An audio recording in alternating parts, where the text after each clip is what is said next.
Kanta, viens me donner ça là. Il y a ma Bible dedans. Ça là. Ouais, c'est pour laver, non? Excusez-moi, hein, je prends ma Bible, non? D'accord, d'accord. D'accord. Ésaïe 35. Oh oui, le voilà. verset 4. Le verset 4, Ézéchiel. Il parle de l'arrivée de Dieu. Ouais, je vais y arriver. Voilà. Ésaïe chapitre 35. Je suis à la page, verset 4. Dites à ceux qui ont le cœur troublé, prenez courage, ne craignez point. Voici votre Dieu. La vengeance viendra. La rétribution de Dieu. Il viendra lui-même et vous sauvera. Alors s'ouvriront les yeux des aveugles, etc. Donc la question que vous posez, c'est de savoir est-ce que Dieu est venu ou bien Dieu ne vient pas. C'est ça? Voilà, à travers ce verset-là. Est-ce que Dieu est venu? D'accord. Il n'est pas encore venu. Ok. Comme vous avez dit qu'on reste dans la Bible, on va rester dans la Bible pour répondre à la question de si Dieu viendra ou bien si Dieu est déjà venu. Oui. On est dans Genèse 50, 24. Genèse 50, 24. Voilà. Genèse chapitre 50, verset 24. On va voir quand Dieu veut venir là. Quand Dieu veut venir, voici comment ça se passe. Vous êtes à la page?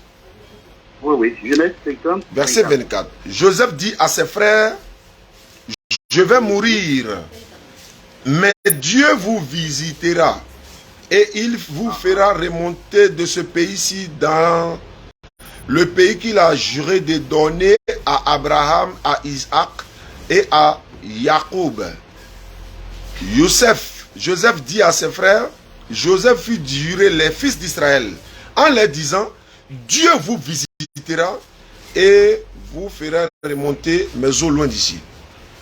Donc Joseph il a expliqué à ses frères les Israélites que Dieu viendra les visiter.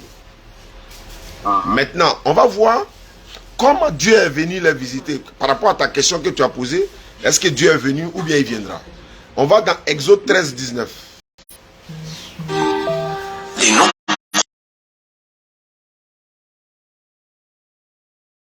La page?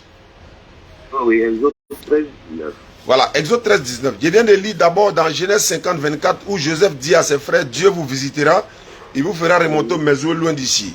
Mais quand on lit dans Exode 13, 19, Moïse prit avec lui les eaux de Joseph, car Joseph avait fait jurer les fils d'Israël en disant, Dieu vous visitera et vous fera remonter avec vous mes eaux loin d'ici. Quand Dieu visite un peuple, c'est par l'entremise d'un prophète. C'est par l'envoi de son prophète. C'est comme Amos 3, verset 7. La Bible dit, l'Éternel Dieu ne fait rien sans avoir révélé ses secrets à ses serviteurs, les prophètes. J'ai donné 2 versets dans l'Ancien Testament. Je vais dans le Nouveau Testament, toujours dans la Bible. Comme vous avez dit, on ne sort pas de la Bible. Je suis dans Luc, chapitre 7, verset 14 et suite. On va voir quand Dieu visite son peuple, là, comment ça se passe. Luc, chapitre 7. Luc 7. Ouais, Luc 7, verset 14. Il s'approcha, c'est Jésus, il s'approcha et toucha le cercueil. Ceux qui le portaient s'arrêtaient. Jésus dit, jeune homme, je te le dis, lève-toi. Et le mort s'assit et se mit à parler. Jésus le rendit à sa mère. Tous furent saisis de crainte. Ils glorifiaient Dieu en disant, un grand prophète a apparu parmi nous et Dieu a visité son peuple. Donc Ésaïe 35, quand on dit Dieu viendra lui-même là, voilà ça. Dans Exode 13, 19, Genèse 50, verset 24, et puis également dans Luc chapitre 7, verset 14 à 16. Quand Dieu vient là, il quitte pas son trône parce que le va-et-vient, ça ne compte pas à Dieu en fait. Et puis d'abord, on nous dit que Dieu est partout, non? Bien, mais c'est pas ça? Oui, oui, la Bible dit qu'il est omniscient, omnipotent. D'accord, s'il est omniscient, omnipotent, omniprésent, il est partout à la fois. Mais il ne vient plus quelque part là où il est déjà. Si Dieu vient lui-même, c'est que Dieu n'est pas là. Alors que si Dieu est partout, il ne vient pas là où il est déjà. Donc c'est pourquoi je reprends le verset 16. Tous furent saisis de crainte et ils ont commencé à glorifier Dieu. Après que le miracle que Jésus ait fait, ils ont glorifié Dieu en disant ceci. Un grand prophète est apparu parmi nous. Ce prophète, c'est Jésus. Et Dieu a visité son peuple. Par qui? Par Jésus. Et encore, il y a d'autres versets même qui peuvent encore confirmer cela. Donc, Dieu ne se déplace pas lui-même, mais quand on voit le prophète de Dieu, quand on voit l'envoyé de Dieu, c'est pourquoi Jésus a dit, celui qui vous reçoit, me reçoit. Celui qui vous écoute, m'écoute. Celui qui me rejette, rejette celui qui m'a envoyé. Donc, Dieu ne vient pas. Parce qu'il n'est pas un humain, il n'est pas charnel, pour qui il va descendre sur terre. J'ai donné un dernier verset, si vous me permettez. Et puis je vous donne la parole. Je vais dans 2 Chroniques 6. 2 Chroniques 6, 18. Si vous êtes à la page, vous me le dites. 2 Chroniques 6, 18. Je lis la parole. Mais quoi? Dieu habitera-t-il véritablement avec les hommes sur la terre? Voici, les cieux et les cieux des cieux ne peuvent te contenir. Combien moins cette maison que j'ai bâtie. Mais quoi? Dieu habitera-t-il véritablement avec les hommes sur la terre? Donc, la Bible dit non. Et Dieu ne vient pas sur terre, c'est par l'envoi de ses prophètes qu'on dit Dieu vient sur terre. Voilà la première question répondue. D'accord. Est-ce que je peux poser des questions là-dedans? Avec plaisir, bien aimé. D'accord, merci bien. Selon la lecture qu'on vient de faire, Dieu viendra, et je voulais savoir, c'est physiquement ou spirituellement? C'est comme moi, actuellement je suis ici et vous êtes actuellement vous êtes à Abidjan, c'est ça? Oui, c'est ça. Voilà, si je veux quitter San Pedro pour venir vous voir, je suppose que vous voulez, c'est vous qui me visitez. Est-ce que, voilà, est-ce que dans la visite, est-ce que c'est physique ou c'est spirituel? Ok. En ce qui concerne l'éternel Dieu, je confirme le numéro de Imam Traoré, hein, les gars. En ce qui concerne l'éternel Dieu, il ne vient pas physiquement parce qu'il n'est pas physique. Il est esprit, donc il ne vient pas physiquement. On ne peut pas voir un esprit, on ne peut pas toucher un esprit. Un esprit n'a ni chair ni os. Jésus l'a dit dans Luc 24, 36 à 37. Donc il ne vient pas lui-même, il ne se déplace pas. Il est dans son royaume, c'est lui qui est le propriétaire de tout. Le rôle des prophètes là, le rôle des prophètes, pourquoi il a créé les prophètes, disons, pourquoi il a envoyé les prophètes, pourquoi il a donné cette mission aux prophètes, c'est de le représenter en fait. Donc lui-même il ne vient pas, que ce soit spirituellement, que ce soit charnellement, puisqu'il n'est pas charnel, non, il ne vient pas lui-même. Il envoie les prophètes, c'est leur rôle, c'est pour ça qu'il les a mis au monde, c'est pour ça qu'il les a choisis, c'est pour ça qu'il les a créés, c'est leur travail. Ils viennent, c'est pourquoi il répète encore, Amos 3 verset 7, l'Éternel Dieu ne fait rien sans révéler ses secrets à ses serviteurs qui sont les prophètes. Et ces serviteurs-là, même dans la parabole du vigneron homicide, Matthieu 21, 33, Jésus dit, il y a eu le maître de la maison a planté la vigne, il est parti en voyage, il a confié à des serviteurs qui sont représentés par des prophètes. Et quand ils sont venus prendre sa récolte là, on les a tués, on l'a tué. Il a envoyé son fils, on l'a tué. Mais les gens ils ont demandé, mais quand le serviteur viendra lui-même là, qu'est-ce qu'il va faire à ces gens-là? On dit, il va les traiter misérablement. On n'a pas dit il est venu, hein. On dit, est-ce quand il vient? Mais sa manière de venir là, il y a l'ange Gabriel qui est là, il vient détruire tout cela à la minute. Comme ça a été le cas de Sodome et Gomorrhe. C'est ce que Dieu fait en fait. Il ne vient pas lui-même. Même dans Genèse chapitre 18, on dit non, l'Éternel a apparu à Abraham. Oui, mais les gens ont dit que c'est Dieu lui-même. Non, non, non, non, non, non. Par rapport au nom éternel, là, c'est pas Dieu. Parce qu'il y a un homme qui est dans la Bible, on l'appelle l'Éternel également. Est-ce que vous comprenez? Donc quand on dit l'Éternel a apparu à Abraham, sur le chêne de Mamré, Abraham était assis à la tente, devant sa tente. Voilà, et puis, on nous dit que non, Abraham a vu 3 hommes. En même temps, on nous dit que Dieu était parmi eux. Parce que l'autre a dit, il est éternel. Il s'appelle éternel. Non. L'éternel est attribué à des êtres humains dans la Bible. Dieu est attribué à des êtres humains dans la Bible. Même il y a un passage dans la Bible dit, ils ont pour Dieu leur ventre. Leur ventre là, c'est Dieu aussi. Donc Dieu ne vient pas physiquement, il n'est pas physique, il ne vient pas spirituellement aussi. Il envoie ses serviteurs qui sont les prophètes. Et ils font sa parole, ils transmettent sa mission. C'est pourquoi Jésus a été clair, celui qui m'a vu a vu le Père. Une manière de faire comprendre aux chrétiens que comme Dieu ne vient pas lui-même là, quand tu me vois, c'est comme si tu as vu Dieu. Parce que Dieu ne vient pas. Et Exode 33, 20, la Bible dit que personne ne peut voir Dieu et vivre. Exode 33, 20. Et dans Jean 5, 37, Jésus dit, le Père qui m'a envoyé, vous n'avez jamais entendu sa voix, vous n'avez pas vu sa face. 1 Jean 4, 12, personne n'a jamais vu Dieu. Mais si nous nous aimons les uns les autres, Dieu demeure en nous. Et son amour est parfait en nous. Voici un peu l'explication, bien aimé. D'accord. Bon, si je comprends, si je veux bien vous comprendre, c'est que le miracle que Jésus a opéré à la résurrection de l'enfant, que vous avez cité tout à l'heure, que Dieu est passé par Jésus pour opérer ce miracle. Effectivement. C'est quoi? C'est Dieu qui est descendu en lui spirituellement. Ou bien, comme vous venez de le dire, Dieu ne se déplace pas. Comment est-ce que ça s'est passé au fait? Prenez notre devoir à domicile. La réponse se trouve dans Actes des Apôtres, chapitre 2, verset 22. Allahu Akbar. Acte 2, 22. Voilà la réponse qui est là exactement. Comment Jésus a ressuscité le mort? Acte 2, 22. Comment est-ce que Dieu est venu? Est-ce qu'il s'est incarné en lui? Qu'est-ce qui s'est passé? La Bible répond dans Acte 2, 22. Si vous êtes à la page, je peux lire la lecture. Oui.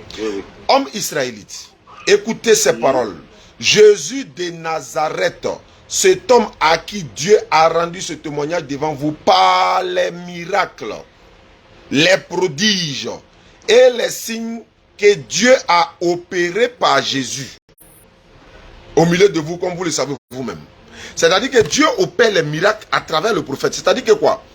Quand Jésus veut ressusciter Lazare, ce n'est pas Jésus qui ressuscite Lazare. Mais c'est Dieu qui ressuscite Lazare au travers de Jésus. Mais Dieu ne s'incarne pas en Jésus pour ressusciter Lazare, mais il se manifeste son pouvoir. Jésus a dit dans Matthieu 28, 18, il dit, tout pouvoir m'a été donné dans le ciel et sur la terre. Et si le pouvoir lui a été donné par celui qui est plus supérieur que lui, et quand Jésus opère les miracles, c'est parce que le pouvoir lui a été donné. Donc quand Jésus opère les miracles, il n'y aurait pas encore homme israélite. Écoutez ces paroles. Jésus de Nazareth, cet homme à qui Dieu a rendu témoignage devant vous, par les miracles, les prodiges et les signes que Dieu a opérés par Jésus à travers vous. C'est-à-dire que Dieu opère les miracles à travers Moïse. Moïse divise la mer. Mais c'est Dieu qui opère les miracles. Sinon Moïse ne peut pas le faire. Jésus ressuscite Lazare. C'est Dieu qui donne le pouvoir. Il se manifeste en Jésus. Mais il ne s'incarne pas. Il se manifeste. Parce que le plus souvent, l'erreur que beaucoup commettent, c'est qu'ils confondent manifestation et incarnation. Ils confondent les deux. En fait, par exemple, dans le même acte, Dieu merci, même ça me commence à venir dans la tête. Acte des Apôtres, chapitre 14, verset 8. Je vais lire la parole. Acte des Apôtres, chapitre 14, verset 8. À Lystre se tenait assis un homme impotent des pieds, boiteux, de naissance, et qui n'avait jamais marché. Il écoutait la parole il écoutait parler Paul. Et Paul fixa le regard sur lui. Et voyant qu'il avait la foi pour être guéri, dit d'une voix forte, Paul dit d'une voix forte à le paralytique, lève-toi droit sur tes pieds. Et il se leva d'un bond et marcha. À la vue de ce que Paul avait fait, la foule éleva la voix et dit en langue lycaonienne, les dieux sous forme humaine sont descendus vers nous. Ça, ce sont les païens qui ont dit ça. Les dieux sous forme humaine, ils considèrent Paul comme un dieu sous forme humaine. Ça, c'est la pensée des païens. C'est la foi des païens. Mais quelqu'un qui dit encore que Dieu est sous forme humaine, il a la même foi que les païens là. Parce que les païens ont vu Paul a fait un miracle. Qu'est-ce qu'ils ont dit? Mais attends. Parce qu'on dit, les païens d'Antioche, voyant ce que Paul avait fait, la foule éleva la voix en langue lycaonienne et disant, les dieux sous forme humaine sont descendus vers nous. Il appela Barnabas, Jupiter et Paul, Mercure, parce que c'était lui qui portait la parole. Les prêtres de Jupiter, dont le temple était à l'entrée de la ville, amenaient des taureaux avec des bandelettes vers les apôtres et voulaient de même que la foule offrit un sacrifice. Les apôtres Barnabas et Paul, ayant appris cela, ils étaient en colère, déchiraient leurs vêtements et se précipita au milieu de la foule. Qu'est-ce qu'ils ont dit? Ils s'écriaient, ô homme, pourquoi agissez-vous de la sorte? Nous aussi, nous sommes des hommes de la même nature que vous, etc., etc. Attendez, c'est pas parce qu'un homme a fait un miracle, vous allez dire qu'il est Dieu sous forme humaine. Mais on est de la même nature que vous, on est des hommes. Et c'est ce que Jésus a dit dans la Bible. Dans Jean chapitre 8, verset 40, vous cherchez à me faire mourir, moi, un être humain qui vous a dit la vérité que j'ai entendue de Dieu. C'est pas parce que j'ai fait un miracle que je suis Dieu, ou bien je suis forme humaine Dieu. Voici un peu la réponse, bien aimée, à votre question. Vous avez des questions précises, et moi j'aime les questions quand c'est précis et net, et les réponses sont bibliques, parce que la Bible répond par la Bible. D'accord. Donc je retiens que Dieu ne peut jamais se transformer en un être humain. Jamais de la vie. C'est ce que je peux retenir. Jamais. Il ne s'est jamais transformé, il ne va pas le faire. Parce que devenir un homme, il n'est plus Dieu. D'accord. Maintenant, la deuxième question. C'est Matthieu 1, le verset 18. Oui. La naissance de Jésus. Oui, oui. La question est quoi? Oui, la question c'est Matthieu 1, le verset 18. Dieu, où l'ange Gabriel vient annoncer à la Vierge, le Saint-Esprit viendra te couvrir. Voilà. Oui. Donc, quelle est la question? Oui, la question c'est de savoir l'annonce. C'est-à-dire que je suppose, selon la première question que vous avez répondu, que Dieu ne se déplace pas. Mais Dieu a envoyé l'ange Gabriel et lui a dit de venir dire à la Vierge que tu tomberas enceinte. Mais la Vierge pose la question, mais comment est-ce que je vais tomber enceinte? Et l'ange Gabriel lui dit, le Saint-Esprit viendra te couvrir. Voilà, je voulais savoir, le Saint-Esprit qui vient la couvrir, c'est qui au fait? Est-ce que c'est Dieu qui vient rentrer en elle? Ou bien c'est quel type de manifestation de Dieu? Très bonne question. Le Saint-Esprit, c'est le pouvoir de Dieu. Ça dit que c'est l'étude, c'est le pouvoir de Dieu dans la Bible. Mais en même temps, il y a plusieurs Saint-Esprits, ça, je mets ça de côté. Mais ici, quand Gabriel dit le Saint-Esprit te recouvrira, c'est le pouvoir, la puissance de Dieu là, c'est ça qui est le Saint-Esprit. Dans ce contexte-là. Mais en même temps, l'ange Gabriel, dans la version de Luc, quand Gabriel est allé dire à Marie qu'elle va concevoir un enfant, il lui a dit, tu deviendras enceinte et tu enfanteras un fils auquel tu donneras le nom de Jésus, etc. Mais quand Gabriel est parti, Marie est tombée enceinte. Parce que quand Gabriel est aussi le Saint-Esprit. Mais en même temps, il a dit, le Saint-Esprit te couvrira de son ombre. C'est-à-dire la puissance du Très-Haut. Le verset même continue pour le dire. Voici, Joseph, son épouse. Voilà, il dit ceci. Voilà, je prends au verset 18. Voici de quelle manière arriva la naissance de Jésus-Christ. Marie, sa mère, ayant été fiancée à Joseph, se trouva enceinte par la vertu du Saint-Esprit, avant qu'ils eussent habité ensemble. Joseph, son épouse, qui était un homme de bien et qui ne voulait pas la diffamer, se proposa de rompre secrètement avec elle. Comme il y pensait, voici un ange du Seigneur. Tu comprends? On dit ici, voici un ange du Seigneur. Voilà, c'est toujours l'ange Gabriel. Maintenant, voici un ange du Seigneur, lui apparaît en songe et dit, Joseph, fils de David, ne crains point de prendre avec toi Marie, ta fiancée, car l'enfant qu'elle a conçu vient du Saint-Esprit. Tu comprends? C'est la partie là que je voulais. L'enfant qu'elle a conçu vient du Saint-Esprit. Et dans ce contexte-là, parce que quand on dit la puissance du Très-Haut te recouvrira de son ombre, le Saint-Esprit, ça c'est le pouvoir de Dieu. Maintenant, l'enfant qu'elle a conçu vient du Saint-Esprit, c'est parce que c'est Gabriel qui est appelé le Saint-Esprit dans ce contexte-là. C'est Gabriel qui est venu annoncer. Et ça ne vient pas de Gabriel.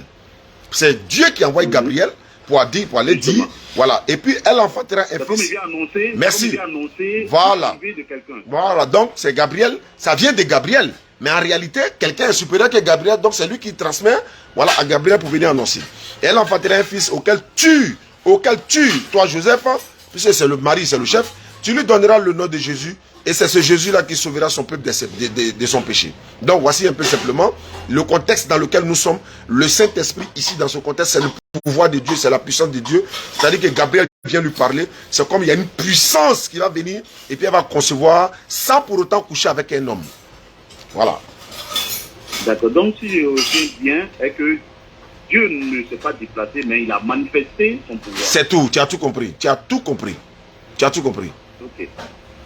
Maintenant, la seconde qui suit, c'est Jean 8, 58. le verset 56 à 58. Bien sûr.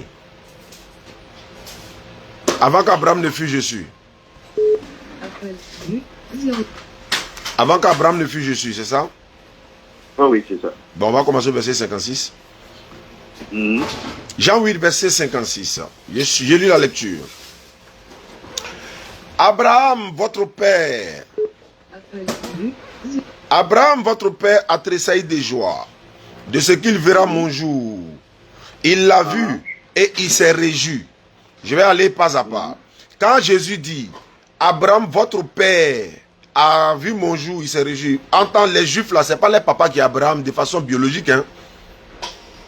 Tu comprends un peu? Donc, on va aller maintenant stand by stand, c'est-à-dire qu'on va essayer d'expliquer. Abraham, votre père, a tressailli de joie de ce qu'il verra mon jour. Excusez, est-ce que je peux poser une question avant que vous... Allons-y, avec plaisir. Une question. Voilà, je voulais savoir, parce que dans les autres lectures, Jésus, bon, quand on remonte un peu de la même lecture même, Jésus lui dit que Dieu est son Père. Oui. Mais au verset 58, c'est comme s'il se retirait des Juifs et il les attribuait maintenant, lui son Père, en disant que Abraham, votre Père. Voilà. Comme s'il fait plus partie d'eux. Non, en fait, les choses sont contextualisées. C'est-à-dire que quoi? Quand Jésus dit, par exemple, dans Jean 20, 17, il dit, je monte vers mon Père qui est aussi votre Père. Alors que nous savons tous que nous, on n'est pas fils de Dieu de façon charnelle. On sait que Jésus aussi n'est pas fils de Dieu de façon charnelle. C'est dans le sens, c'est-à-dire que c'est dans l'appellation. C'est-à-dire que le fils de Père veut dire, dans la terminologie biblique, ça veut dire Dieu. Mais c'est comme de la même manière que notre papa. Nous, on s'occupe de nos enfants, on les habille, on les donne à manger, on les nourrit, on les soigne quand ils sont malades. Voilà, tout ça, là, comme on prend soin d'eux, c'est dans cette optique-là que le mot Père est utilisé dans la Bible. De la même manière que Dieu, grâce à l'éternel Dieu, nous, on a la santé. Grâce à lui. Mon appel est fini. Non, c'est pas possible. Moi, j'ai 3 heures de souscription. Grâce à Dieu, nous, on a tout ça là. Donc, on l'appelle Père. Dans ce contexte-là. Ah, c'est lui qui m'avait appelé. Ah, c'est lui qui m'avait appelé. Voilà pourquoi ces unités sont finies. Moi, je l'avais appelé et puis il avait rapproché. Et c'est pas son numéro qu'elle a. Hein? Allô? Allô? Allô? Oui, allô? Salam alaikum. Wa alaikum salam wa rahmatullahi wa barakatuh. C'est qui? Marhaba ya Cheikh. C'est qui? Moi, c'est Abakar. Je suis en direct. Non, il faut me rappeler dans 30 minutes. D'accord, Inch'Allah. Voilà, c'est voilà, c'est lui-là. C'est lui-là. Donc, on va essayer de... Prenez note, hein, s'il vous plaît. Ou prenez note de voir à domicile.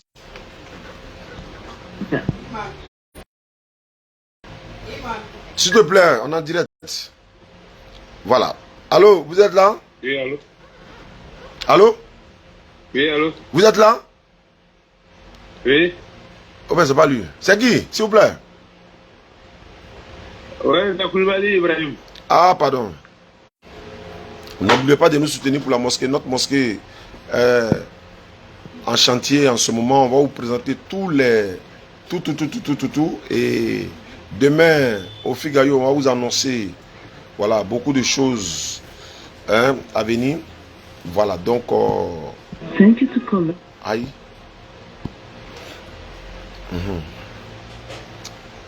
Le Voilà. téléphone que vous avez appelé n'est pas... Comment ça? Bon. Ouais, peut-être c'est déchargé. Bon, le papa Abdelmadi devait être avec nous demain. Il devait être avec nous demain au Figaro. Mais son programme a changé complètement. Donc, il nous a appelé, il s'est excusé. Nous, on dit, bon, il n'y a pas de souci. nos internautes aussi, bon, on va leur expliquer. Voilà, ils vont comprendre quoi. C'est pas de sa faute, mais il sera avec nous dans un autre événement qui va se passer au niveau de la DDR. On va vous donner l'information, Inch'Allah, demain au Figayo officiellement, Inch'Allah.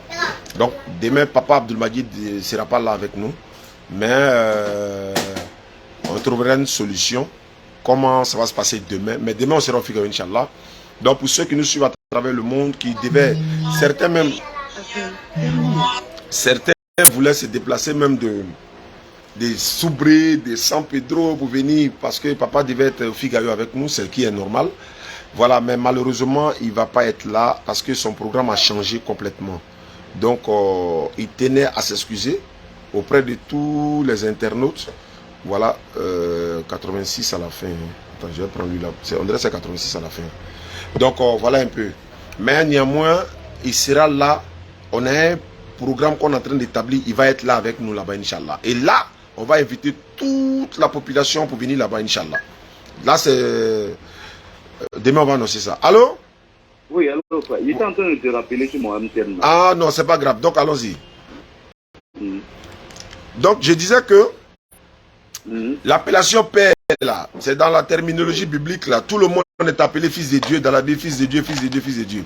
Simplement, voilà, fils de Dieu veut dire serviteur de Dieu. Fils de Dieu veut dire serviteur de Dieu. Voilà. Donc, quand Jésus dit ici, Abraham, votre père, alors que dans la même Bible, Jésus est descendant d'Abraham. Est-ce que vous comprenez? Matthieu 1, verset 1. Jésus-Christ est descendant d'Abraham. Maintenant, quand il dit Abraham, votre père, il a dit parce qu'ils ils se réclament d'Abraham. Parce qu'ils ont dit, voilà, ils se sont dit, eux sont les enfants d'Abraham. Vous allez voir la suite, qu'est-ce qui va se passer. Jean 8, 56. Abraham, votre père a tressailli de joie de ce qu'il verra mon jour. Il l'a vu, il s'est réjoui. Les Juifs lui disent, tu n'as pas encore 50 ans et tu as vu Abraham. Maintenant, je vais redescendre Jean 8, 40 que j'avais lu là. Tu vas comprendre pourquoi ils l'ont appelé ça. Jean 8, 38. Je dis ce que j'ai vu chez mon père. Et vous faites ce que vous avez entendu de la part de votre père. Les pères là, ils les traitent d'être les enfants du diable. Parce que par rapport à quoi? Leur attitude, leur comportement, leur manigance voulant le tuer. Est-ce que vous comprenez? Verset 39. Il leur répondit, c'est les Juifs qui disent ça, hein? Notre père c'est Abraham. Abraham, votre père c'est Abraham. Jésus l'a dit, si vous étiez enfant d'Abraham là, vous ferez les œuvres d'Abraham. C'est vrai, en réalité. Si vous réclamez d'Abraham, non? Donc faites les œuvres d'Abraham. Maintenant, il y a où il va les confondre. Verset 39. Il lui répondit, notre père c'est Abraham. Jésus l'a dit, si vous étiez vraiment enfant d'Abraham, vous ferez les œuvres d'Abraham. Mais maintenant, vous cherchez à me faire mourir. Moi, un être humain qui vous a dit la vérité, que j'ai entendu de Dieu, Abraham n'a point fait cela. Alors, vous dites que vous êtes enfant d'Abraham, non? Oui. Mais vous cherchez à me faire tuer, non? À me faire mourir, non? Oui. Mais ça, Abraham a une fois cherché à faire mourir quelqu'un qui lui a dit une vérité qu'il a entendue de Dieu. Si vous vous réclamez d'Abraham là, et puis vous voulez me tuer. Mais Abraham n'a jamais cherché à tuer quelqu'un qui lui a dit une vérité qu'il a entendue de Dieu. Alors que moi, je vous dis une vérité que j'ai entendue de Dieu, et vous voulez me tuer, et vous vous réclamez d'Abraham. Et il continue. Verset 41.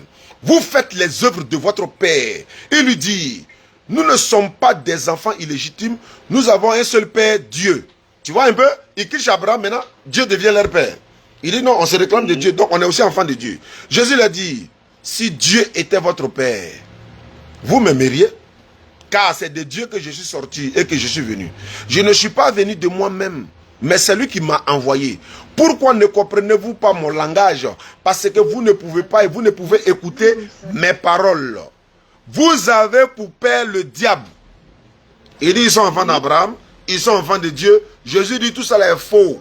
À cause de votre intention, à cause de ce que vous voulez commettre comme crime, me tuer là, votre papa c'est le diable. Pourquoi? Vous avez pour père le diable et vous voulez accomplir les désirs de votre père. Il a été meurtrier dès le commencement. Il ne se tient pas dans la vérité parce qu'il n'y a pas de vérité en lui. Lorsqu'il profère le mensonge, il parle de son propre fond car il est menteur. Le diable, hein, il est menteur et puis il est le père du mensonge. Moi, parce que je dis la vérité, vous ne me croyez pas. Qui de vous me convaincra du péché, etc., etc. On va maintenant jusqu'au verset 56. Le débat continue entre lui et puis les Juifs. Il dit encore, Abraham, votre père, Jésus l'a dit, Abraham, votre père, a tressailli de joie de ce qui verra mon jour. Il l'a vu et puis il s'est réjoui. Mais ils n'ont pas compris. Quand Jésus dit Abraham a vu mon jour, là, et ils pensent qu'Abraham est venu sur la terre ici. C'est-à-dire que Jésus était ici, Abraham aussi était là, ils se sont vus, il a vu l'existence de Jésus. Non, ce sont des paroles qui doivent... C'est-à-dire qu'on appelle ça le langage biblique en fait. C'est pas partout, hein, dans la Bible tout est littéral, mais c'est pas par le Saint-Esprit on comprend. Il y a là... Là, excusez-moi, quand il dit Abraham, votre père, a tressailli de joie de ce qu'il verrait mon jour. Bon, si je veux expliquer mon entendement, hein, oui. si vous me permettez. Allons-y. Je comprends là que c'est comme si Abraham avait déjà vu Jésus avant.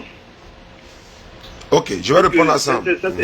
Voilà, ça c'est mon entendement. D'accord, non. Abraham a tressailli de joie de ce qu'il verra mon jour. Il a vu, il s'est réjoui. Abraham savait, dans la présence de Dieu, que Jésus allait venir. C'est tout. Abraham savait, dans la présence, que l'un de ses ascendants, ou bien comment on appelle ça, l'un de ses petits-enfants qui viendraient après. Que ce soit donc, par il mari. Pas vu physiquement. Et non, c'est pas physiquement. C'est pas physiquement. Les prophètes là, attendez, par exemple, je vais vous donner un exemple dans la Bible. Matthieu chapitre 17. Rapidement, hein. Je reviens dans Jean 8, 58. Je prends Matthieu chapitre 17 rapidement. Écoutez la parole. 6 jours après, Jésus prit avec lui Pierre, Jacques et Jean, son frère. Hein, et il les conduisit à l'écart sur une haute montagne. Il fut transfiguré. Son visage resplendit comme le soleil et ses vêtements deviennent comme blanches comme la lumière. Blanche comme la lumière. Et voici, Moïse, Élie, les a apparus et s'entretenaient avec Jésus. Ils sont morts. Moïse est mort, Élie est mort. Ils sont venus s'entretenir avec Jésus comment? Ici, là. Tu vois? C'est pourquoi il faut faire attention. Bon, là, si je vous suis un peu, le verset qui descend, c'est comme ils sont descendus sur une forme de neige. Non, pas... Non, forme de neige, là, on voit ça dans le film. C'est dans le film, on voit comme des nuages. C'est de ce que l'Écriture dit. Non, en fait, ça s'appelle... Ils sont apparus. Non, je vais dire quoi? Regarde, par exemple, bon, tu dis, on n'est pas allé dans le Coran, mais je vais faire une parenthèse rapidement. C'est dans l'ascension de Mohammed sallallahu alayhi wa sallam. On dit quand il allait à Masjid al-Aqsa, là-bas, il a rencontré tous les prophètes. Et avant de faire son ascension. Alors que tous les prophètes sont morts, non? Non, c'est-à-dire que Dieu les ramène dans leur chair. C'est-à-dire que Dieu les ramène encore dans leur chair pour une mission particulière. C'est pourquoi le Coran dit que les prophètes ne meurent pas. C'est-à-dire qu'ils ne meurent pas charnellement là. C'est pas, ils ne meurent pas. Allah dit dans le Coran, ceux qui sont morts dans la voie d'Allah, ne pensez pas que ceux qui sont morts dans la voie d'Allah, qui sont morts, ils sont pourtant vivants auprès d'Allah, mais vous ne savez pas. Donc ça c'est une parenthèse fermée. Je retourne maintenant dans Jean chapitre 8, verset 58. Le problème se trouve au verset, Maman Divo m'appelle, il y a urgence là-bas. Jean 8, 58, je lis directement au verset 57. Les Juifs lui disent, tu n'as pas encore 50 ans et tu as vu Abraham. Jésus leur dit, en vérité, je vous le dis, avant qu'Abraham ne fût, je suis. Question. Jésus-Christ a-t-il existé avant Abraham? Non. Si je suis. Oui. Un exemple. Hein. Oui. Je veux comprendre. Oui. Que soit clair. Oui. Voilà. Je me considère comme votre fils. Oui. Et vous m'appelez. Oui. Et puis je dis, papa, je suis là. Est-ce que je ne suis pas présent? Une sorte d'argument sur lui pour pouvoir le tuer. Une étiquette d'assassin. Merci beaucoup pour pouvoir le tuer. Donc il lui pose des questions. Lui, il leur donne la réponse selon leur entendement aussi. Maintenant, qu'est-ce qu'il fait? Mais quand il dit avant qu'Abraham ne fût, je suis là. Frère, on appelle ça la préscience de Dieu. Vous savez, dans la préscience de Dieu, Jérémie le prophète là, était déjà prophète. Il n'était même pas encore né. Sa maman et son papa ne se connaissaient même pas. Ça est dans Jérémie 1,4 ça. Son papa et sa maman ne se connaissent pas. La maman n'est même pas encore tombée enceinte de lui. Dieu dit que Jérémie était déjà prophète des nations. Mais où? Il n'est pas encore en mission. Il n'est pas encore en exercice. Il n'est pas encore rentré sur scène. Mais il est déjà prophète. Effectivement, Abraham, Moïse, Jean-Baptiste, tous ces prophètes-là étaient déjà dans la présence de Dieu. Dieu a... Mais là, si je comprends bien, c'est Jésus qui répond là. Hein? Là, si je comprends bien, c'est Jésus qui répond en disant que avant que l'autre ne soit, je suis. Oui, avant qu'Abraham ne fût, je suis. Que vous donnez, l'autre n'était pas encore né. Voilà, l'autre n'était pas encore né. Je le ramène dans le contexte de la préscience. De la préscience. On appelle ça la préscience de Dieu. Jésus existait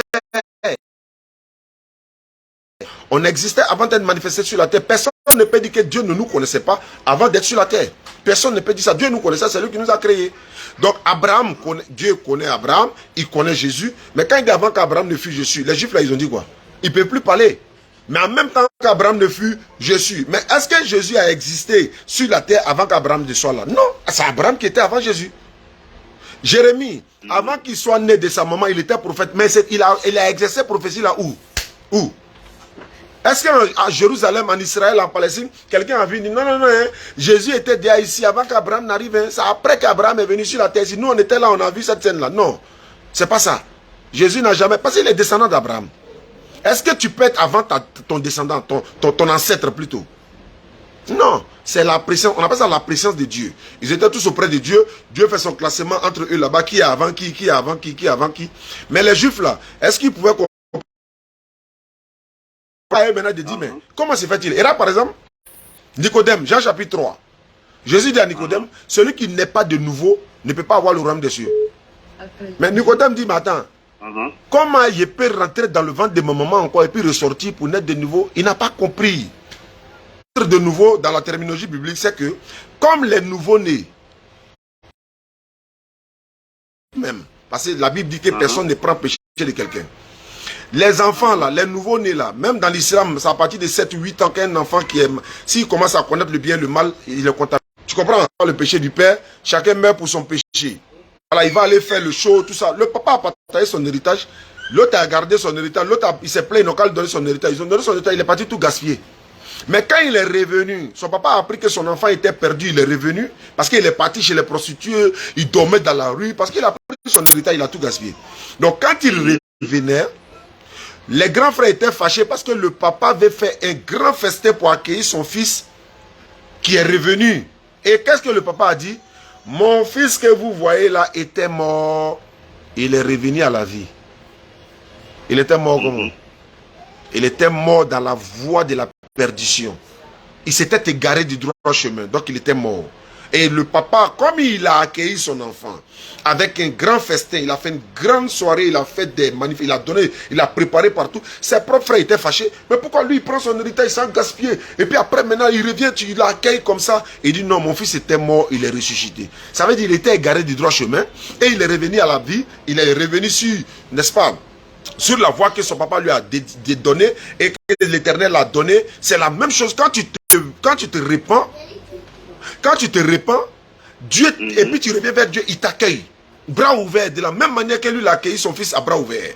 C'est pourquoi Ézéchiel 18, verset 23, 20 à 23 dit, l'âme qui pêche, c'est elle qui mourra. Le père ne porte pas le péché du fils, le fils ne porte pas le péché du frère. Chacun meurt pour son péché. Si un pécheur revient de toute sa méchanceté, il observe mes lois et mes commandements, il ne mourra pas, mais il vivra.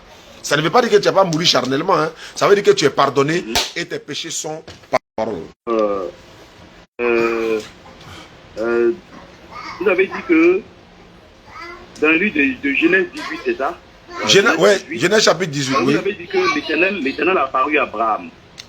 Moukadim, si tu veux me parler, là, il faut appeler madame. Là, elle va passer sur... voilà. Allons-y. Voilà. Vous avez dit tout à l'heure que l'Éternel a apparu à Abraham. Oui. Mais est-ce que quand Jésus dit ici, au verset 58 de Jean 8, Abraham, votre père m'a vu. C'est une précision en disant qu'il a vu. Est-ce que c'est pas comparable au verset que vous avez dit dans le livre de Genèse 18 en disant que Abraham a vu et il a tressailli de joie? Est-ce que c'est pas la même comparaison? Non, c'est pas dans le même contexte. Moi personnellement, ça me fatigue parce que vu l'explication que vous avez donnée là-dessus, et puis le verset de Jean 8, verset 58, franchement, ça veut voir, il y a une petite ennuyance qui est là. Attends, je vais t'expliquer. Il va t'expliquer quelque chose. Tu vois, le je suis dont Jésus a utilisé là. L'Éternel Dieu a utilisé ça dans Exode chapitre 3, verset 13. Je lis la parole. C'est même pas ça. C'est même pas ça. C'est quand Jésus dit Abraham, votre père m'a vu. Le je suis là. Vous avez bien compris. Hein? Mais quand je remonte un peu, quand il dit votre père Abraham m'a vu, et puis vous parlez aussi de l'Éternel qui a apparu à Abraham. Bon, vous voyez un peu la... Non, il n'y a pas d'incompréhension. Mais Abraham a vu Jésus où? La question de savoir. Si mon explication n'est pas claire, maintenant il faut me dire, par exemple, où est-ce qu'Abraham a vu Jésus? Où? Non, je vais dire que quand Jésus se dissocie des païens, comme vous avez dit tout à l'heure, il se dissocie d'eux en disant que votre père Abraham m'a vu. Est-ce que Jésus n'est pas en train de se réclamer de l'Éternel lui-même? C'est ma compréhension, hein? C'est ma compréhension. Oscador. Voilà. Est-ce qu'il n'est pas en train de se réclamer de l'Éternel lui-même en disant que Abraham l'a vu et il a tressailli de joie? Parce que selon ce que vous venez de dire tout à l'heure, effectivement, quand j'ai briefé un peu sur Genèse 18, j'ai vu qu'effectivement, quand Abraham a vu l'Éternel, il a tressailli de joie. Effectivement. Est-ce que Jésus n'est pas en train de se réclamer de l'Éternel lui-même? Non. Jésus ne peut pas se réclamer de l'Éternel parce qu'Abraham a vu 3 hommes. Hein, dans Genèse chapitre 18, il a dit qu'Abraham était assis devant sa tente et il vit 3 hommes. Alors que Dieu n'est pas un homme. Est-ce que vous comprenez? Et ces personnes qu'il a vues, c'était des anges. Hein, Dieu avait envoyé pour aller détruire Sodome et Gomorrhe. Et il fallait passer par Abraham pour confirmer que Sarah va avoir un enfant. Et puis voilà, Isaac va naître. Voilà où elle a ri, le nom d'Isaac est venu de là et tout ça. Maintenant, quand Jésus dit, avant qu'Abraham ne fût Jésus, ou bien encore, votre père Abraham a tressailli de joie de ce qu'il verra mon jour, il a vu et il s'est réjoui. Abraham n'a pas vu Jésus physiquement comme ça sur la terre, il n'était même pas à la même époque. Ça fait 1. 2. Jésus lui-même là, il est descendant d'Abraham, Matthieu chapitre 1 verset 1. Ça fait 2. Troisièmement, Abraham a vu mon jour là. Non, Abraham savait que, même Abraham a vu le jour de ses petits-enfants, si je peux le dire ainsi, ceux qui viendront après lui, Moïse, Jacob, Jean-Baptiste et tout cela, et Mohammed sallallahu alayhi wa sallam, tout cela. Abraham se réjouit de ceux-là viendront transmettre la parole de Dieu après eux.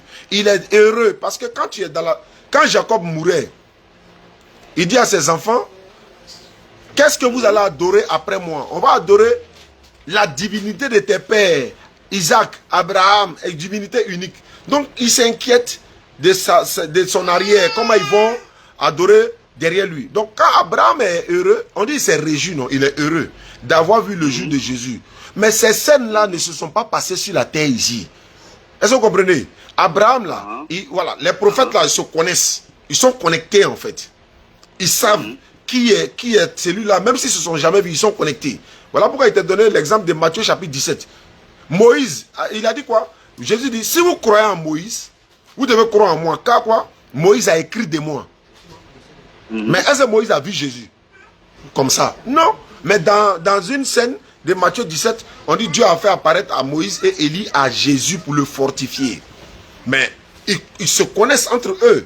Mais ils sont connectés spirituellement, ils sont connectés. Abraham était dans le séjour des morts avec Lazare et tout ça.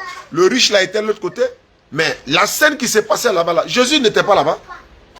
Jésus n'était pas là-bas. Il a dit que non. Il a raconté l'histoire du parabole. Voilà, la parabole de comment on appelle? Non, c'est pas une parabole. Oui, c'est une parabole. Il a raconté l'histoire. Le riche homme de Lazare et le pauvre Lazare et le riche homme. La scène qui s'est passée dans le séjour des morts là, Jésus a raconté ça. Mais ça ne veut pas dire qu'il a une particularité. C'est Dieu qui révèle ses secrets à ses serviteurs, les prophètes. Dieu leur raconte tout. Le prophète Mohammed sallallahu alayhi wa sallam, il est venu, il a dit dans le Coran que Jésus c'est le Messie envoyé aux enfants d'Israël. Mais quand on lit la Bible, on s'en voit que donc Mohammed nous a raconté l'histoire de Noé, il nous a raconté l'histoire de Moïse, il nous a raconté l'histoire d'Adam, il nous a raconté l'histoire de Jean-Baptiste et tout ça. Mais il ne les a pas vus comme ça, physiquement comme ça. Vous comprenez? C'est de la même manière. Voilà. Abraham, il est même dit dans la tradition islamique que Adam alayhi salatu wassalam, et Moïse a dit par exemple que il y a une communauté, c'est-à-dire que Mohammed sallallahu alayhi wa sallam aura la plus grande communauté de tout le monde. Les prophètes là, ils font les éloges de Mohammed sallallahu alayhi wa sallam. Il aura la plus grande communauté, il aura le nombre de personnes qui vont rentrer au paradis. Il est l'un des, c'est-à-dire que c'est lui qui va intercéder même au jour du jugement pour tout le monde. Toutes ces choses-là sont sur sur Mohammed sallallahu alayhi wa sallam. Mais les prophètes ont raconté ça alors qu'ils n'ont pas vu Mohammed physiquement comme ça. Maintenant, quand il allait à Jérusalem là, Dieu fait venir dans leur chair, il leur fait venir dans leur chair pour que la scène qui doit se passer là-bas se passe et puis il lui fait son ascension. Tu comprends un peu? Donc les prophètes, leur compréhension, leur manière de voir, il y a des privilèges que Dieu leur fait là, il ne nous fait pas. Jésus-Christ n'a jamais existé avant Abraham sur la terre ici. Je répète, s'il a existé avant Abraham, c'est dans la préscience de Dieu. Et le fait d'exister avant Abraham dans la présence de Dieu, ça ne fait pas de lui une particularité.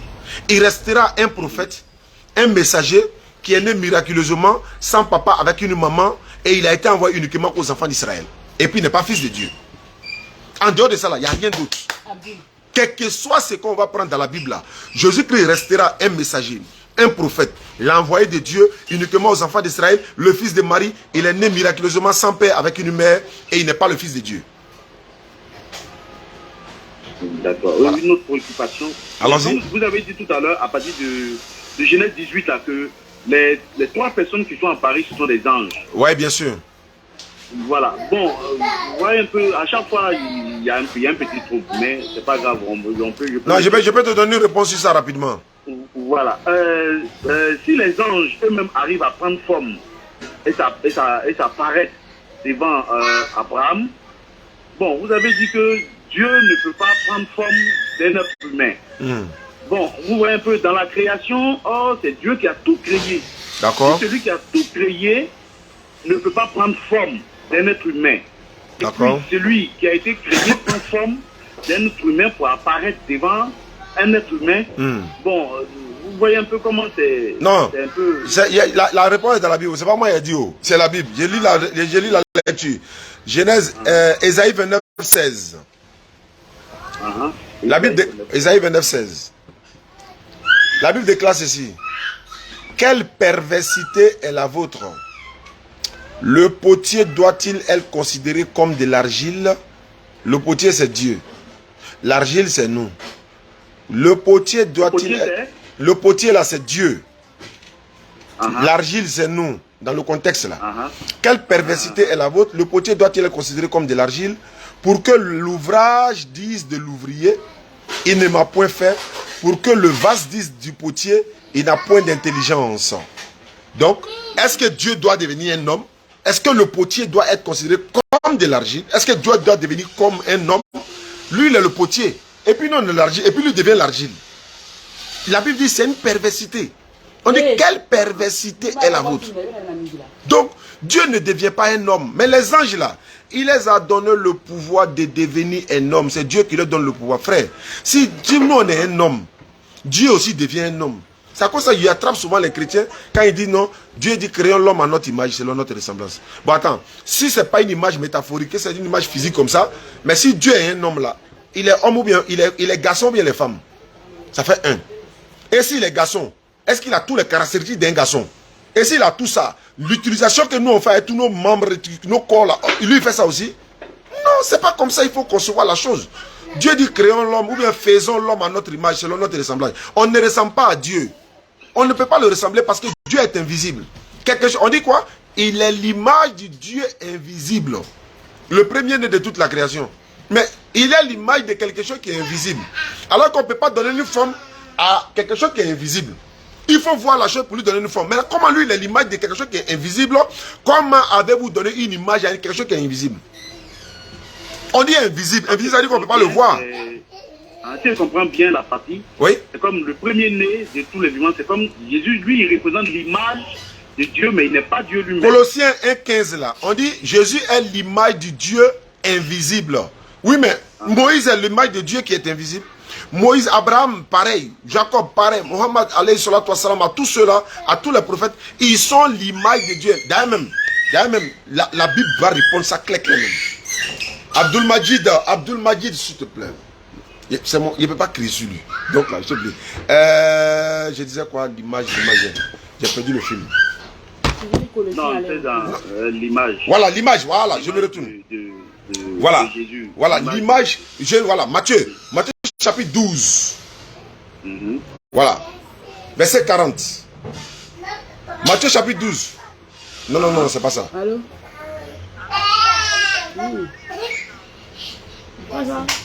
Jean chapitre 12. Oui, allô? Oui, Jean 12. Voilà, je prends Jean 12. Après, il est venu Matthieu. Il est venu dans Matthieu encore. Jean chapitre 12, verset 40. Voilà. Jésus dit quoi? Jean 12, 40. Non, je n'ai pas 40, 44. Jean chapitre 12, verset 44. Or, Jésus s'était écrié. Celui qui croit en moi, croit, non pas en moi, mais en celui qui m'a envoyé. Celui qui me voit, voit celui qui m'a envoyé. Voilà, c'est ce qu'il voulait dire. Tu vois? Il dit celui qui me voit, voit celui qui m'a envoyé. Ça ne veut pas dire Dieu. C'est parce que Dieu, on ne peut pas le voir. Donc, en voyant le prophète, c'est comme si tu voyais Dieu qui l'a envoyé. C'est pourquoi Jésus a dit, celui qui m'a vu a vu le Père. Ce passage, il a bouleversé tous les chrétiens. Ils disent, non, non, non, ça veut dire qu'il est Dieu. Il dit, celui qui me voit, voit celui qui m'a envoyé. C'est simple à comprendre, non? Quand tu vois l'ambassadeur de la France en Côte d'Ivoire, tu vois qui? Le président Macron. C'est tout. Jean 8, 42. D'accord. Voilà, allons-y. Bon, d'accord, là-dessus, il y a une petite question là-dessus. Allons-y. Bon, quand Jésus dit ici dans Jean 15, 16, où il dit, ce n'est pas vous qui m'avez choisi. Non, est-ce que ça... Oui, là il dit que Philippe nous pose la question, Maître, montre-nous le Père et cela nous suffit. Oui. Voilà, et Jésus lui répondit, depuis que je suis avec vous, tu ne m'as pas connu. Bon, Jésus en train de parler du Père. C'est comme actuellement je cause avec vous, hein. Je cause avec vous. Et on parle du Père. Bon, dans mon entendement, parce que je veux que vous m'éclairciez aussi là-dessus. Dans mon entendement, pendant que nous parlons du Père, et moi je vous pose la question, montre-nous le Père et cela nous suffit. Bon, dans mon entendement, Jésus ne montre pas quelqu'un d'autre, mais il se montre lui-même. D'accord. Qui est le Père. D'accord. Voici un peu ce que je voulais comprendre. Oui, ça c'est clair. Il a dit, d'abord le verset là, c'est Jean chapitre 14, ça commence au verset 1er. Tu vas voir qu'il a déjà tout dit dans le verset 1er, 2, 3. Il a dit ceci, que votre cœur ne se trouble point, croyez en Dieu, croyez en moi. Ça fait deux personnes distinctes déjà. Croyez en Dieu et croyez en moi. Et il dit, il y a plusieurs demeures dans la maison de mon Père. Si cela n'était pas, je vous l'aurais dit, je vais vous préparer une place. Et lorsque je m'en serai allé et que je vous aurai préparé une place, je reviendrai et je vous prendrai avec moi, afin que là où je suis, vous y soyez. Vous savez où je vais et vous en savez le chemin. C'est tout, ils s'arrêtent là, ils savent. Mais ils n'ont pas compris. Et à ce qu'ils vont dire, Thomas lui dit, Seigneur, nous ne savons où tu vas. Comment pouvons-nous en savoir le chemin? Lui, il passe à un chemin terrestre. Jésus parle de chemin céleste, c'est-à-dire je vais vers Dieu et tout ça. Jésus dit, mais attends, mais je suis le chemin, non? La vérité et la vie, nul ne vient au Père que par moi. Ce qui est clair. C'est-à-dire qu'avant d'aller vers Dieu, il faut passer par le prophète de son époque à son époque. Au temps de Jésus, là, il fallait passer par Jésus. Mais au temps d'Abraham, il ne fallait pas passer par Jésus. Parce que Jésus n'était pas le chemin à l'époque de Moïse, à l'époque d'Abraham, à l'époque de Jean-Baptiste, il n'était même pas là. Donc chaque prophète était le chemin de son époque, les véritables, pas les autoproclamés, comme Kakou Philippe. Donc il dit, Jésus lui dit, je suis le chemin, la vérité et la vie. Et puis il dit, nul ne vient au Père sans passer par moi. D'abord il parle du Père, il dit, personne n'est pas allé vers le Père sans passer par moi. Si vous me connaissez, vous connaîtrez aussi mon Père. Et dès maintenant, vous le connaissez et vous l'avez vu. Vous savez, souvent il faut tester la mentalité des gens, il faut tester l'expérience des gens, il faut tester l'intelligence des gens pour voir s'ils comprennent ce que tu leur dis tous les jours. C'est la même chose qu'il a fait aux Juifs. C'est la même chose. Il dit, mais votre père après Abraham tressaille de joie de ce qui verra mon jour, il a vu, il s'est réjoui. Et il dit, mais tu n'as pas encore 40 ans, tu as vu Abraham, il est confond encore. Il dit, mais avant qu'Abraham ne suis, je suis. Ainsi de suite, ainsi de suite, ainsi de suite. Ils sont là, tu vois. Donc il leur pose des questions là pour voir un peu s'ils comprennent. Il dit, mais je suis le chemin, la vérité et la vie, nul ne vient au Père que par moi. Si vous me connaissez, vous connaîtrez aussi mon Père. Dès maintenant, vous le connaissez, vous l'avez vu. Philippe lui dit, Seigneur, montre-nous le Père, cela nous suffit. Jésus lui dit, il y a si longtemps, ça c'est parti là même qui m'intéresse. Attends, hein. Il y a longtemps, je suis avec vous, tu ne sais pas qui je suis jusqu'à présent. C'est quelle manière ça? Tu es juif, non? Oui, tu devais savoir. Tu devais savoir qui je suis. Tu sais bien qu'on ne peut pas voir Dieu et vivre. Je vous ai déjà dit ça dans d'autres passages, tels que dans Jean 5, 37. Il dit dans Jean 5, 35 à 37. Je vais revenir dans Jean 14, mais je vais rapidement donner et puis je reviens. Jean 5, 35 à 37. Il dit, Jean était la lampe qui brûle et qui luit. Et vous avez voulu vous réjouir une heure à sa lumière. Mais moi, j'ai un témoignage plus grand que celui de Jean. Car les œuvres que mon Père m'a donné à accomplir, ces œuvres même rendent témoignage de moi que c'est le Père qui m'a envoyé. Et le Père qui m'a envoyé a rendu lui-même témoignage de moi. Vous n'avez jamais entendu sa voix, vous n'avez point vu sa face. Mais il dit ça tous les jours devant les disciples, non? Et tu viens me demander encore, montre-nous le Père, et cela nous suffit. Tu es juif, tu sais qu'on ne peut pas voir Dieu et vivre. Je vous ai plusieurs fois dit ça. Dans l'Ancien Testament, ça a été dit. Il dit, bon, mais celui qui m'a vu a vu le Père. Maintenant, tu veux voir Dieu là, c'est pourquoi? Tu veux qu'il ressuscite ton mort, il m'a donné le pouvoir de le faire. Matthieu 28, 18. Tu veux qu'il purifie ton lépreux, il m'a donné le pouvoir de le faire. Tu veux qu'il guérisse ton malade, j'ai fait des miracles devant vous, non? Ou bien, quand j'ai ressuscité Lazare là, je ne me suis pas adressé à Dieu devant vous en disant ceci, Père, je sais que tu m'exauces toujours, mais j'ai parlé à cause de la foule qui m'entoure, afin qu'il croit que c'est toi qui m'as envoyé. Voilà, celui qui m'a vu, en même temps, ils savent très bien qu'on ne peut pas voir Dieu. Donc, ça ne veut pas dire qu'il est Dieu. Il dit, celui qui m'a vu, a vu le Père. Comment dis-tu, montre-nous le Père? Ne crois-tu pas que je suis dans le Père est en moi, etc., etc. Je suis dans le Père. Les œuvres que je fais, ne les fais pas de moi-même, mais le Père qui demeure en moi, c'est celui qui fait les œuvres. Il a été clair, plus que clair. Celui qui m'a vu a vu le Père. Bon, d'accord. Je vais vous poser une question. Bon, excusez-moi, bon là-dessus, quand il dit que celui qui m'a vu a vu le Père, je suis dans le Père est en moi. Or, dans notre début, vous avez dit que Dieu ne peut pas être dans l'être humain. D'accord. Mais Jésus lui dit que lui, il est dans Dieu, oui, et Dieu est en lui. Très bien. Quand Philippe lui dit, montre-nous le Père, et cela nous suffit. C'est comme lui se présente comme Dieu en même temps. Oui.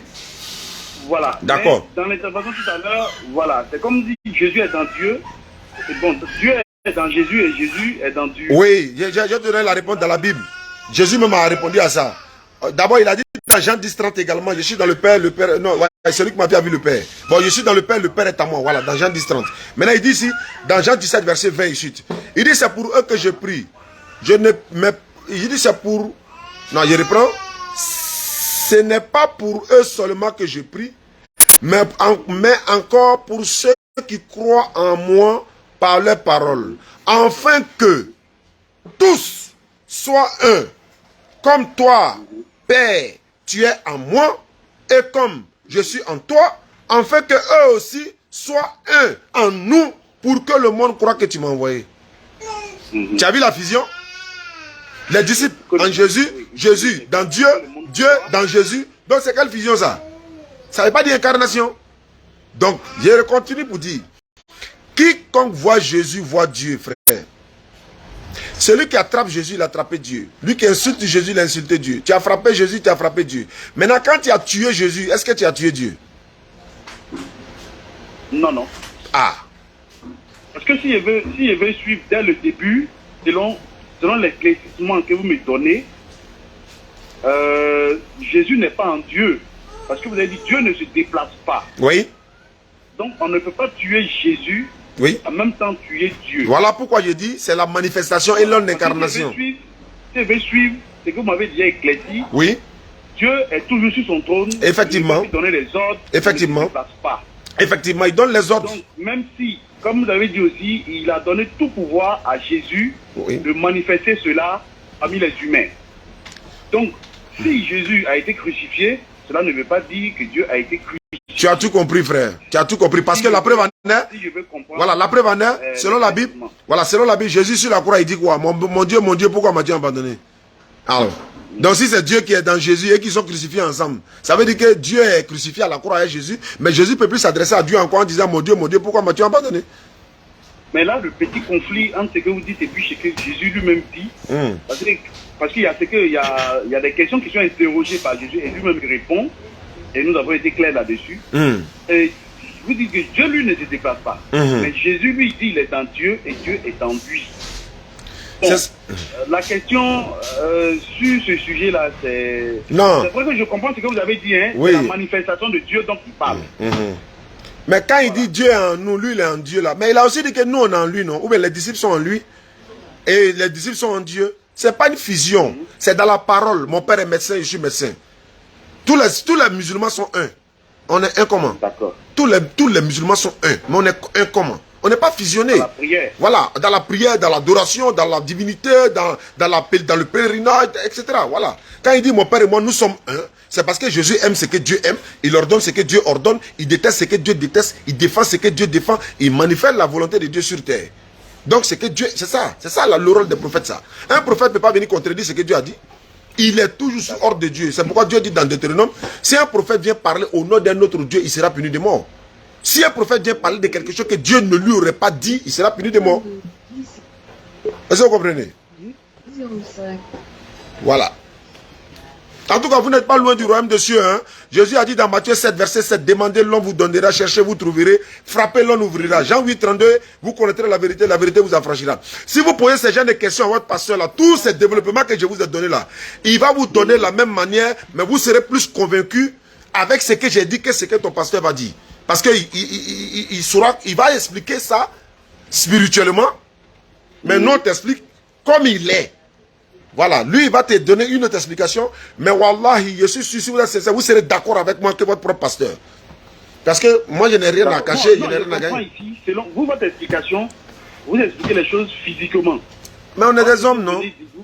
Vous, ce que les pasteurs bientôt disent, eux, le développement est spirituel. Or, Jésus lui l'a dit, si vous ne comprenez pas les choses terrestres, ce n'est pas des choses spirituelles que vous avez. Oui, mais c'est pas Jésus, le même Jésus a dit dans Matthieu 15, verset 16, vous encore vous êtes sans intelligence. Dans Somme 32, verset 9, la Bible dit, ne soyez pas comme un cheval sans intelligence. Dans le Proverbe, on dit l'intelligence a pour demeure le discernement. C'est tout ça, c'est biblique. Donc, il ne faudrait pas qu'on va mettre l'intelligence, le discernement à la poubelle, et puis on va dire non, c'est spirituel, c'est spirituel. Quand il dit à un chrétien, mais Jésus dit que Dieu l'a envoyé, où est-ce qu'il y a spirituel dedans? Il n'y a rien de spirituel dedans. C'est pourquoi j'ai été clair, je disais que votre explication est physique, et on arrive à cerner les choses facilement. Oui, mais s'il t'explique spirituellement, là, il ne peut pas. Il ne peut pas expliquer spirituellement. Aussi, ça mélange un peu. Pardon? Comprendre, oui, allô? Oui, tu disais? Oui, ce que je disais tout à l'heure, que votre explication est physique claire. Maintenant, pour d'autres pasteurs, eux, ils vont dans la dimension spirituelle. En fait, comprendre, oui. Ils sont obligés de revenir un peu avant de t'adapter à ce qu'ils disent. Non, ce qu'ils disent là, quand ils parlent de spiritualité là, si vraiment ils avaient la révélation, ou encore le spirituel dont tu parles là, ils allaient tous unanimes que Jésus est Dieu. Malgré la spiritualité, malgré la révélation, pourquoi ils ne sont pas tous unanimes que Jésus est Dieu? Pourquoi témoins de Jéhovah disent qu'il n'est pas Dieu, le Fils de Dieu? Pourquoi les catholiques disent Sainte Marie, Mère de Dieu, priez pour nous? Pourquoi les évangéliques disent Dieu le Père, Dieu le Fils, Dieu le Saint-Esprit? Pourquoi les Rose-Croix ont... Donc, mais alors que nous les musulmans, nous ne parlons pas de façon spirituelle. Quand on lit le Coran, on va dire c'est spirituel, c'est spirituel. Et cette spiritualité dont on parle là, on dit pas... Bon, je suis obligé de raccrocher. Donc mon papa qui m'appelle. D'accord, on va se rappeler dans l'après-midi. D'accord, dans l'après-midi.